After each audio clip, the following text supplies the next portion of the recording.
Hey guys, welcome back to the channel. I have another Marine ECM, this time working in a EGC module from 2017 Volvo Penta, 5.7 liters, Robert Moss from Texas. This is your computer.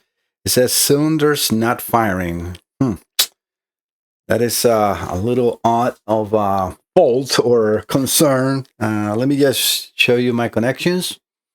This is EGC with 120 pin. It's a catalytic converter. Has oxygen sensors. It's a GDI engine, very modern, and they have to fulfill and comply with emissions and everything. So let me just take you over to the notes and all the information that I have gathered with him. So let me just see if I have notes. 1 second. All right, yeah, so to read a little bit of what I have received from him, because you're going to see is, let me remove myself from a second from there so you can read it and we can read together a little better. Started from the bottom, which is the first email. It says, Mike, my mechanic says my ECM is bad and needs to be repaired. Volvo Penta, 5.7 liters, and the part number. What is the process? So that's, he then sent me a pictures and a video, which I'm going to show you shortly. It says, attach are the codes I will receive after running for 5 to 10 minutes. I will have to shut off the engine and restart. Then the code and beeping will come back. I did this just enough times to get back to the trailer. So this is where it's a little hard to understand. The note in here where it says cylinders not firing, because if the cylinders are not firing, the engine is not running. So how can you have the engine running enough times to clear the engine or the beeps and then to get back to the trailer? So I might want to call him 1 second. So let me call him 1 second and see exactly what is the status. Or actually, before I do that, let me take just a few steps. So this is out of the video that he sent me, the code that he had at that moment, and I can hear the engine running, and you will hear too. So we have code DTC 174 Adaptive Learn Gasoline Bank 2. So that's about short fuel trims, or short or long-term fuel trims, because this is a completely emission-related vehicle, right? And very common and very unique to Volvo Pentas. That number that you see on the left kind of middle, it says SPN 4239, is very specific for that. I will show you. So let's play the video so you can get to see. It's a very short video.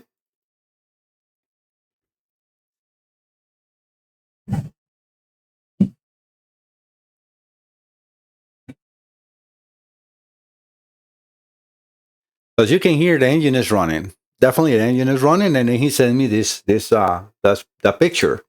Sorry, in that video, I have also another image, very small images of the same thing that he sent. And then I've been gathering, as much as information as I can, because with these boats, he sent me then a picture of his engine. This is the engine bay on the boat. Very nice and very clean. It looks pretty good. That's a Volvo Penta for sure. No doubt about that. And then I asked him, because I might have you been able to check my computer. I'm like, Robert, I need a little more information, because let me just take you over to the wire diagram. So I have both manuals now, in here on, well, this is going a little all over the place, but let me just explain you what I'm here too. These are the full codes right now. Most of them are because I don't have a lot of stuff connected. The only two that I get here are the last suit, the 10 and 11.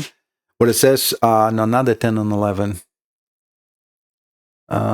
Previously active. You see right now it's actually switching. You see this throttle position sensor. Disregard that one. It's actually the 9 and 11 short-term fuel trim bank 2 DTC 1157, and then oil pressure low side driver DTC 1631.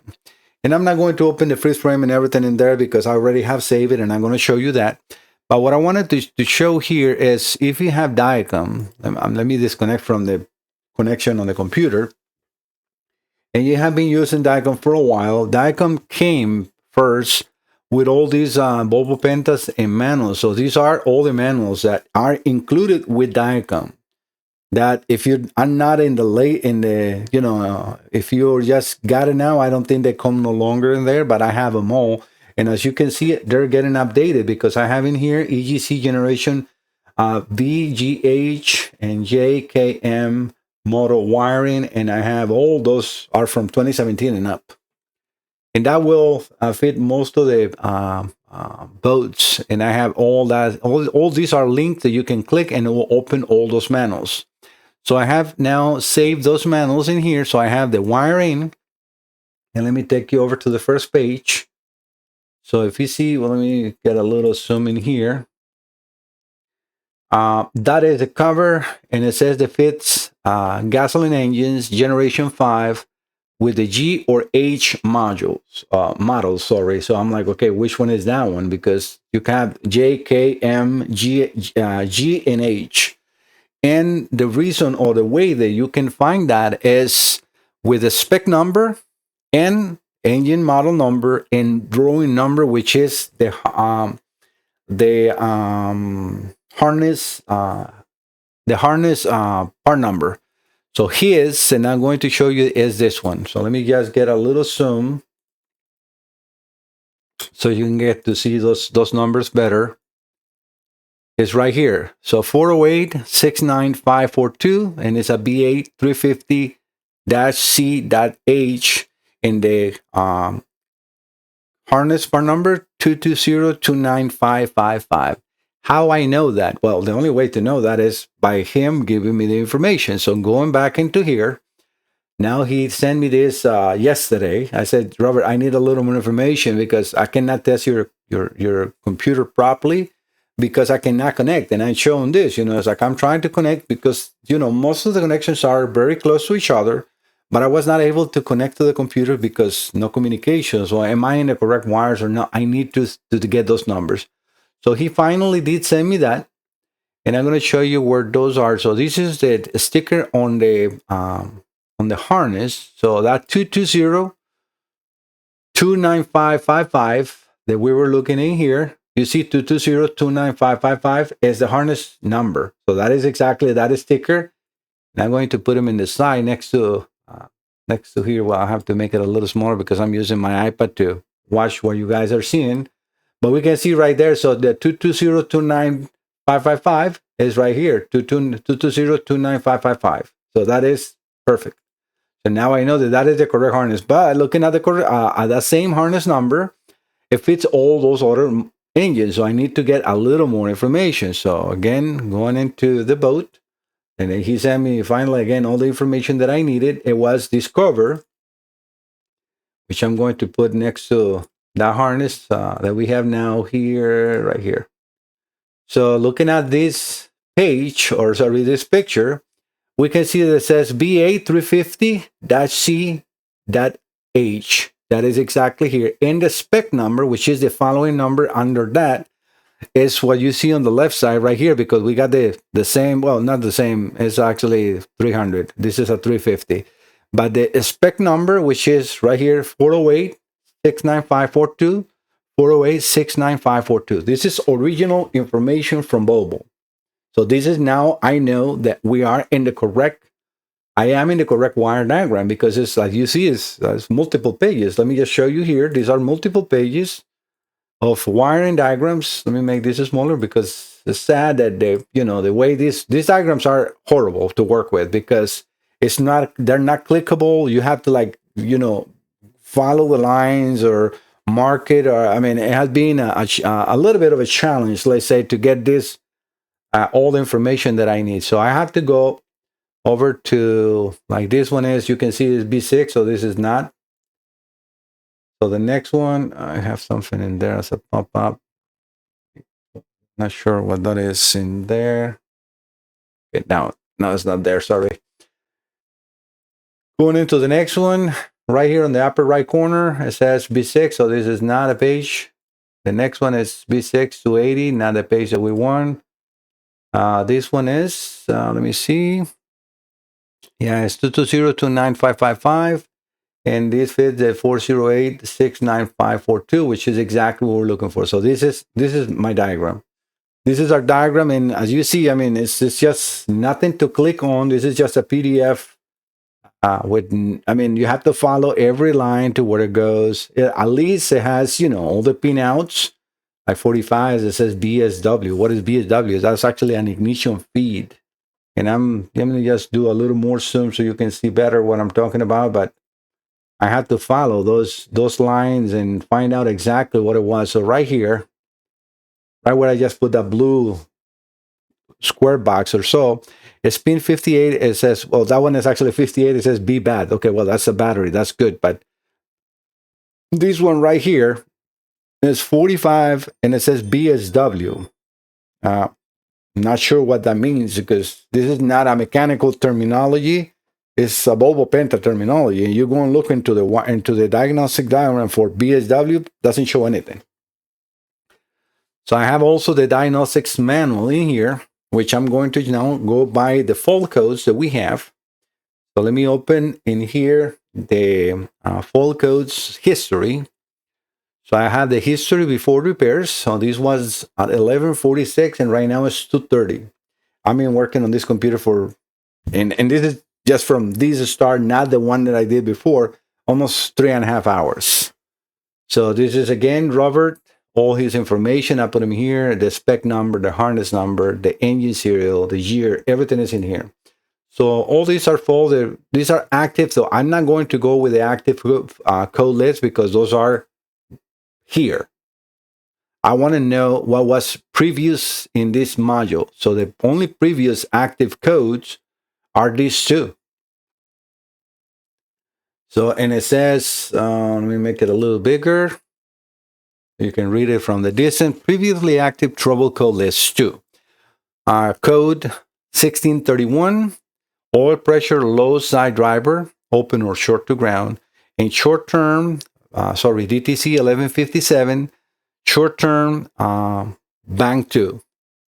And the SPNs are very important to follow. So remember his fault code, it was completely different. The one in the picture that he sent me on the video, which I have saved in here, it was DTC 174. I have that one saved and I follow his SPN based on this picture. Remember the SPN 4239. I have that one in here. And that one is, it says Adaptive Learn Bank 2. The SPN is 4239 because that's a very different strategy for diagnostics. But if we're reading here, it says the heated exhaust gas oxygen sensor is a switching type sensor around a stoichiometric that measures the oxygen content in the exhaust to determine if the fuel flow to the engine is correct. If there is a deviation between the expected reading and the actual reading, full flow is precisely adjusted for each bank using the closed loop multiplier and then learn with the adaptive multiplier. This is very common for us automotive technicians, so this is not a new thing for me.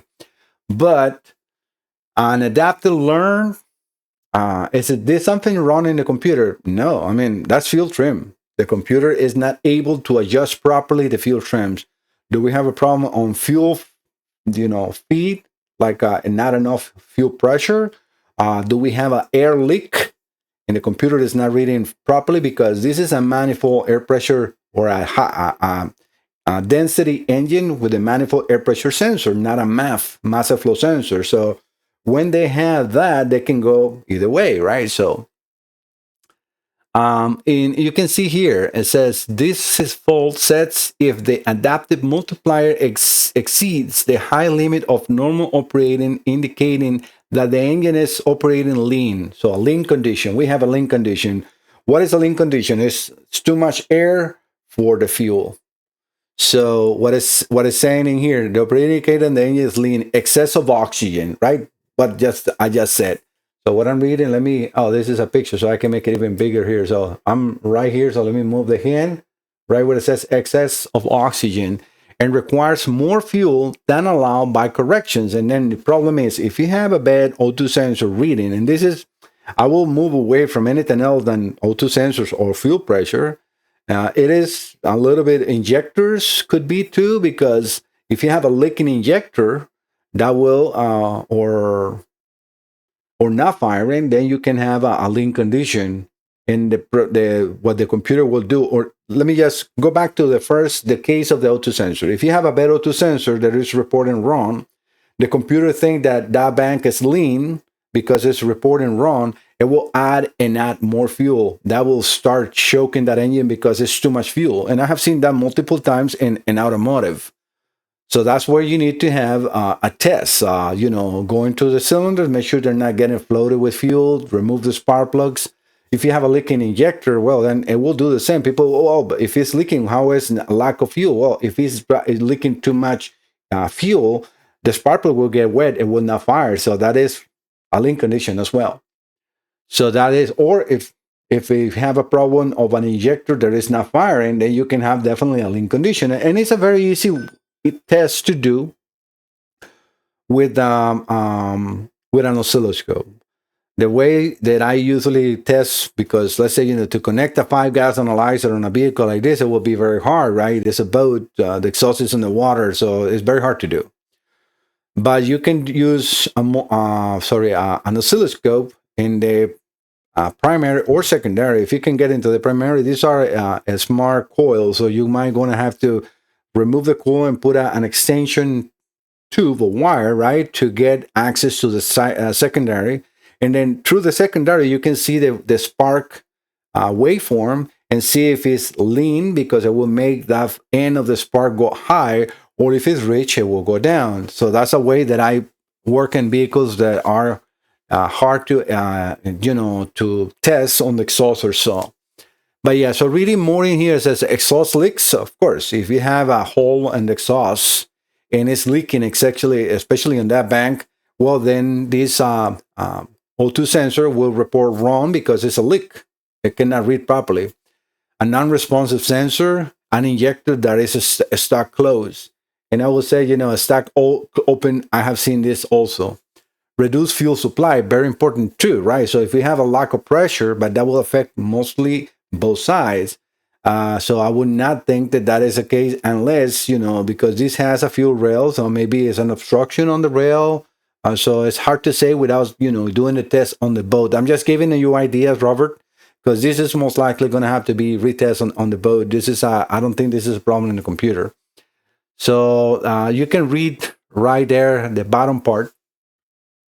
And that is the fault that we have, or I have now with him. Now, the faults that I have on my say part are the 1157, which is this one with the SPN 4238. Again, closed loop bank too high. And these are wideband O2s. So this is very important to understand that as well. It says a wideband O2 sensor is essentially an oxygen sensor with an internal circuit that allows it to precisely determine the exact air-fuel ratio of the engine. It reacts to changing oxygen levels in the exhaust, unlike narrow-band O2 sensors. We don't really need to read about that. The sensor output voltage is converted by its internal circuitry into a variable current. So you cannot read voltage on these ones. It's a variable current. So the way to do it is with field trims. Because these sensors are very small current, you will not be able to see unless you have a scanner that can give you the the voltages on the sensors. And this is where Diacom shines, and I'm going to show you that. But yeah, this is the same thing as bank 2, closed loop bank 2. The other one, diagnostics, is also about heated oxygen sensor. It says exhaust leaks, reduce fuel pressure, a non-responsive sensor, and an injector stock closed. Again, for me, well, if it's leaking, like I said, a completely open injector will give that same problem, but it will because the spark plug is completely foul. So you remove the spark plug and the cylinder is full with fuel. I mean, now you know where the problem is. And these are GDI injectors, not uncommon injectors leaking due to carbon deposits. And that is also another thing that can happen. And they will start giving you misfires, uneven idles, lean conditions, because it's too much fuel, not what the computer is commanded. And the computer thinks, oh, I'm commanded only 2 milliseconds to open, so that cannot be fuel. So that is a lean condition because it starts to run high and down, so it doesn't even know what to do. Let's take a look at the order fault code. The order fault code it was the 1631. Sorry, yeah, it's a 1631 with the SPN 697, which is for the oil pressure. oil pressure low side. It says the oil pressure control signal sent to the ECM to the engine oil pump solenoid control by power is provided the oil pump relay.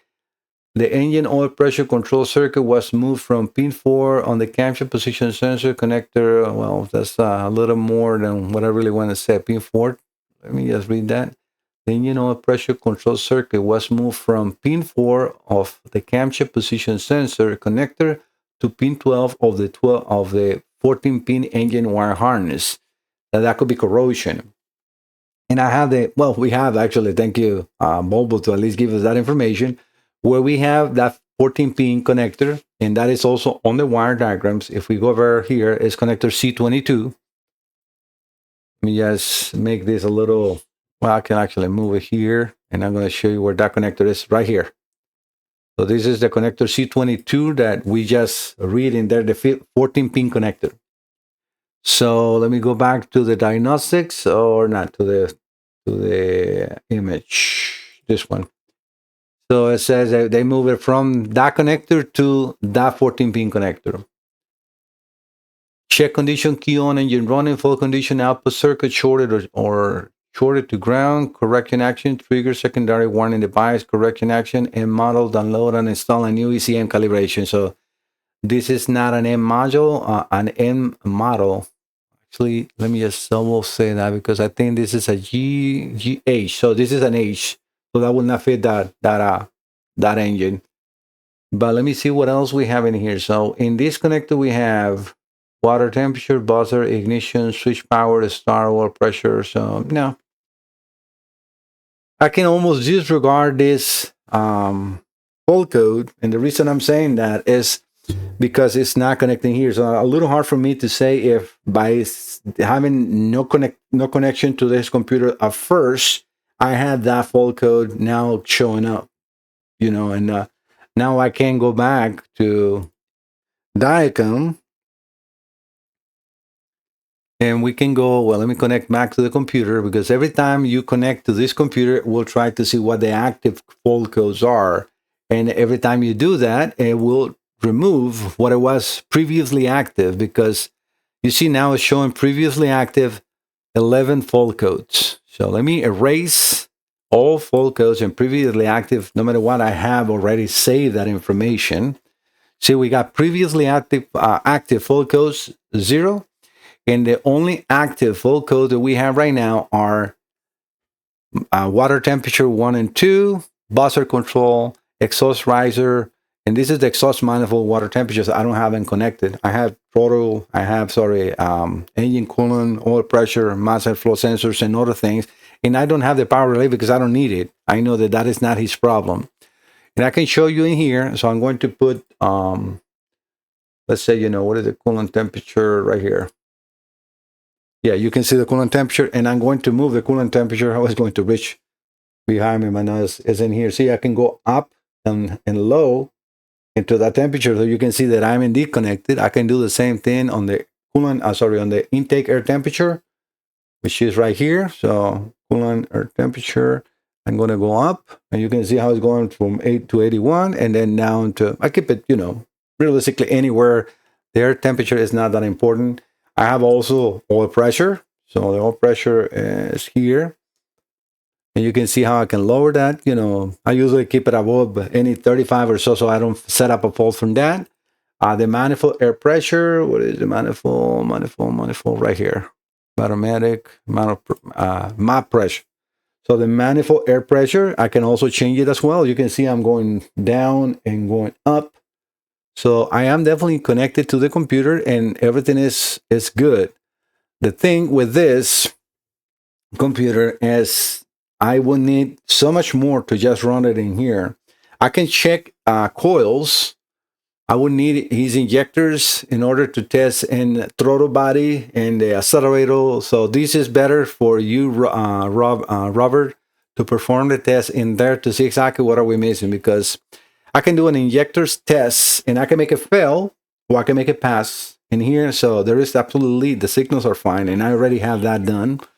So I can do the spark fire test, and I want you to see right here. So I'm going to zoom in there.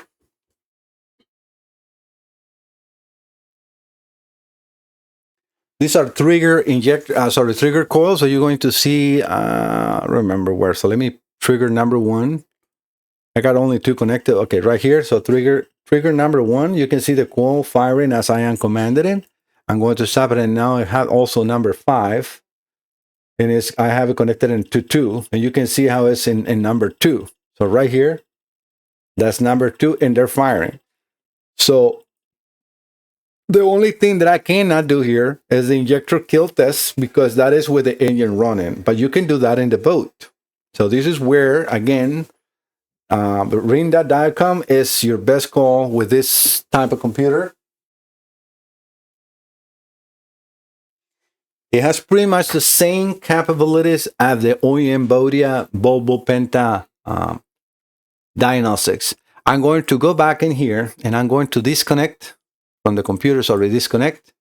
I'm going to reselect so you can see my selections. So that is exactly 2015 and up. And I actually did an update today in DICOM. It's in the version 3.70, which is the latest. That is the computer you can see in the image on the left side. And that's the connector I need to have, which is the one I'm using, 94029. So I'm going to click in here. This is going to establish communication. And here, all the stuff you can do. You see here, I have engine data, throttle monitor, fuel control monitor, gauge monitor, O2 feedback, high speed O2 monitor, misfire monitor. So this is our, fuel control monitor. If we can enter, if we enter in here, it gives us a completely different menu of data pits. So we can see in here, bank 2 short-term fuel trim, bank 1 short-term fuel trim, short-term and long-term fuel trims. You need to do this in the boat and see exactly what is happening.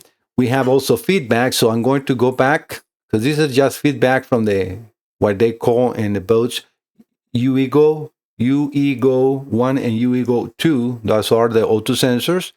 So I'm going to reconnect to go into a different menu. O2 sensor feedback. Let's see what that one shows. Yeah, this is excellent. So this is great. Exactly what you need to have. Let me make that image a little bigger in your screen for Robert and for all of you that are watching the video. So let me go into Diacom. I want to make this image a lot bigger so you can see this in a more or in a better way. So this is, again, this is where you need to go, Robert, to do the test, because in here you will be able to see when I connect in here, right? So I connected into the computer now. You can see voltage and heater controls duty cycle. You can see, and this is a conversion the computer is giving you, because, like, let's say, we have, let me see, 1, 2, 1, 2, 1, 2, 2, 2. So these are for the downstream O2s, and it's giving us short term for the bank 1. So we have the bank 1. Oh, you have also voltage in here. So we have everything. So look at right here. So we have the UEGO feedback, the voltage control, the heater duty cycle, the temperature on because it reads temperature as well.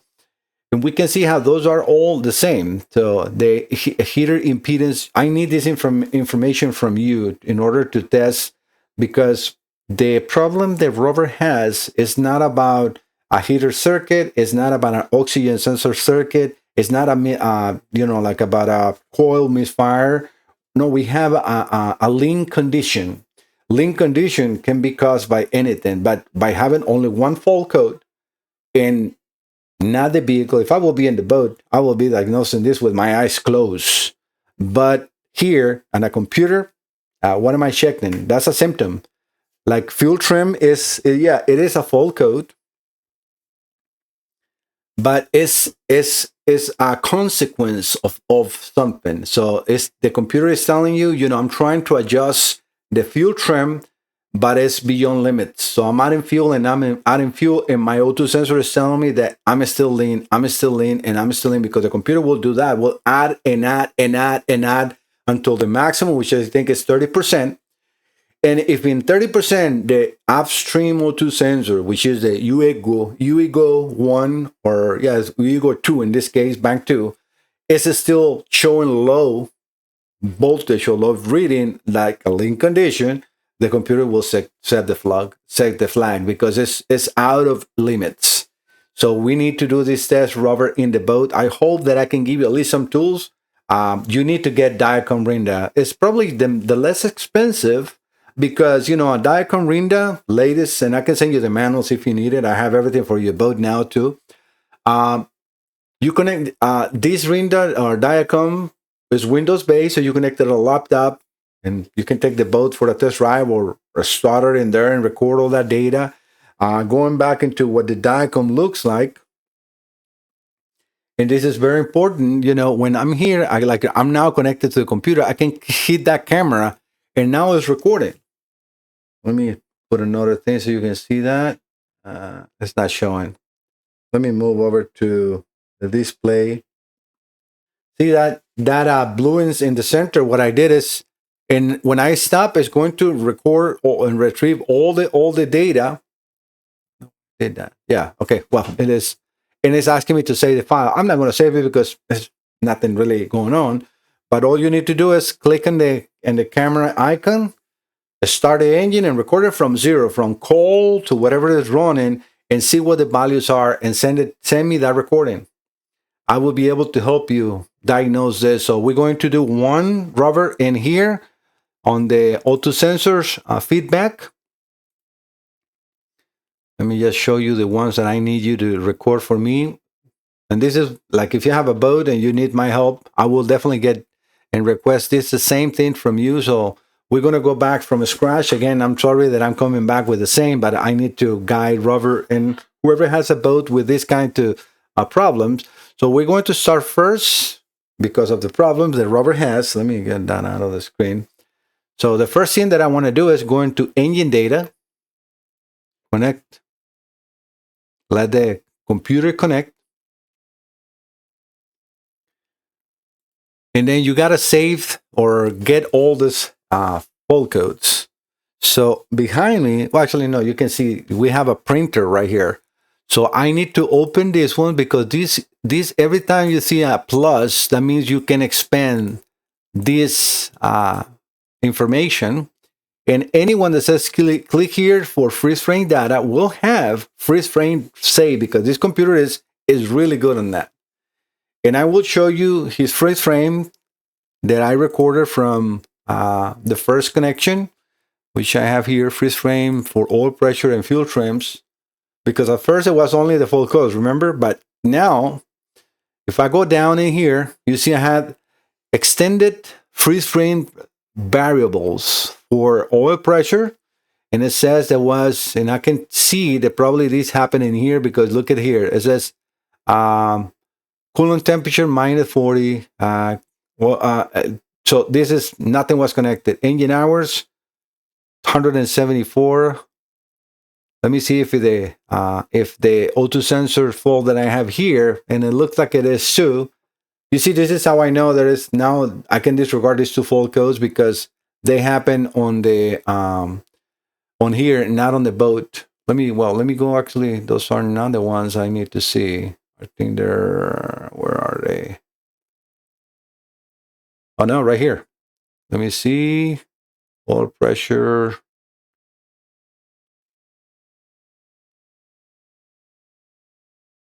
I didn't got the one for the oil pressure. I got the one for the O2 sensor. But yeah, we can see here, right here. So I'm going to just put everything in blue so you can see what I'm reading. So this is the information that I'm reading right now. But I can see the engine was running at 713 RPMs, coolant temperature of 131. The RPM target was 674. The manifold air pressure 6.94. So that's definitely, the coolant temperature was in 130 degrees. The IAC intake temperature was in 75. We got readings on the exhaust, and I don't have those connected. So that's got to be on the boat because look, 96 degrees on the exhaust temperature 1 and 80 degrees on the exhaust temperature 2. This is already telling me that you have definitely a lean condition. Why? Because look how much you got. 16 degrees of temperature from one bank to the other one. So the exhaust on the bank one is at 96, and in bank two is at 80. That is 16 degrees difference. So that is something definitely no good. Oh, that we have more information as well in here. So let me see, feedback 91. I don't know what the PHI means in there. Ego voltage, looked like they both were reading around the same, 1.24 volts.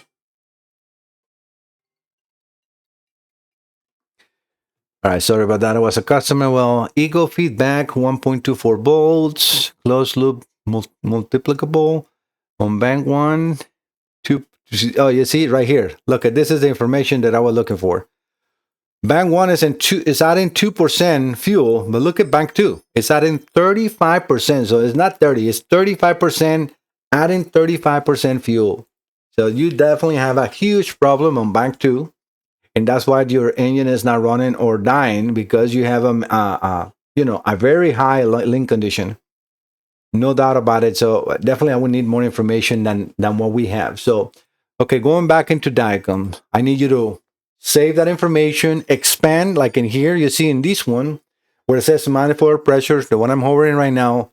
I open first the freeze frame, right? Click on that plus, but then it's a E, like a yellow E, it says extended freeze frame. If I click on that, it saves all the data that I was just showing you. Then when you open it, because you have to open it, because if you don't open it, it will not save it. Then you print. When you print in here, you have two options. You're going to see a preview, right? And you click print, and it's going to open in your computer. I always save, I don't print paper. I save it as a Adobe PDF file. And then I can print it and save into anywhere, like in this case, on your folder. I'm not going to do it because I don't need to, but that's exactly what I did to save your freeze frame. All right, so, and you're going to open every single full code that you get and all the extended information that shows, please save it. All right, so that's the first thing you want to do. You don't want to run and you don't want to turn it off. So the second thing that you want to do is disconnect from the computer, but not the engine will stay with the ignition on, or in this case, just ignition on, right? We're going to reselect.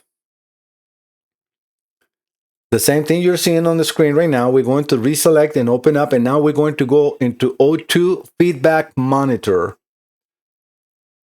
You're going to connect to the computer, and this is where you're going to click the camera and start the engine. And if it runs good or runs bad, I need you to record at least 15 minutes of like the engine running, if possible. If it starts and it runs for 5 minutes and then dies, well, then if it dies in 5 minutes, stop the recording, save the file with the name. You're going to see exactly the same thing in here. You're going to put, Robert, all your name, Robert, blah, blah, blah, the date, and from call to die. That's so we can, and you remember how you capture that. The next one, I want to go back again. We're going to disconnect from here. We're going to reconnect onto here. And we're going to select the high-speed O2 sensor, high-speed O2 monitor. You see, when this is very specific for the UEGO. I hope I'm saying it that for the UEGO O2 sensors. And we're going to do the same thing. We're going to click the camera with the engine off, ignition on, right? We're going to click the camera to start recording. We're going to start the engine, and we're going to let it idle from cold to whatever time you can, at least 10 to 15 minutes. If it's running too bad and you see that it's dangerous for the engine, obviously I don't want you to damage your engine, but if you can capture it like misfiring or whatever has happened, we're going to do that. And then stop it and call me with the save recordings. Just save it again, put the name that you want, and I can tell you where these files are being saved.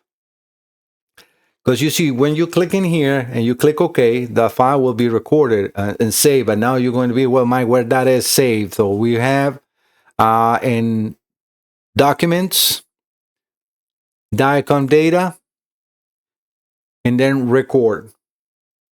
This is where all the recordings are saved. And as you can see, I have a tremendous amount. And I have actually now multiple folders, because I save a lot of recordings and I get a lot of recordings from the customers when they have problems. And I have fixed multiple boats remotely with doing this kind of stuff.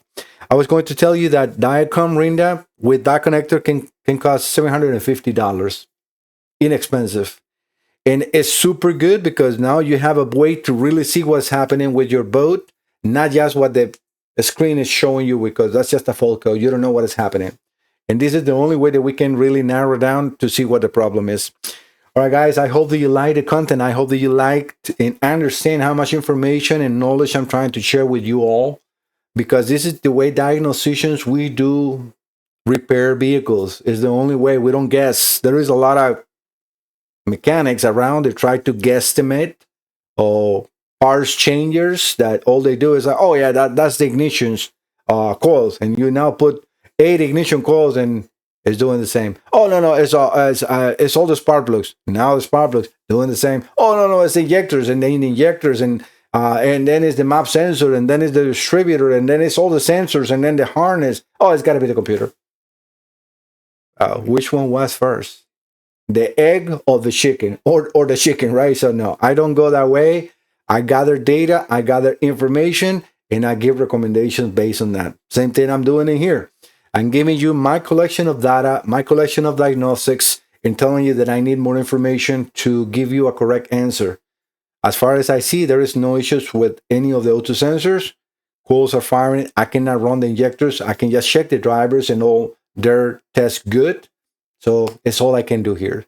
I need more from you and your mechanic in the boat in order to help you. All right, guys, I'll see you next time. Bye-bye.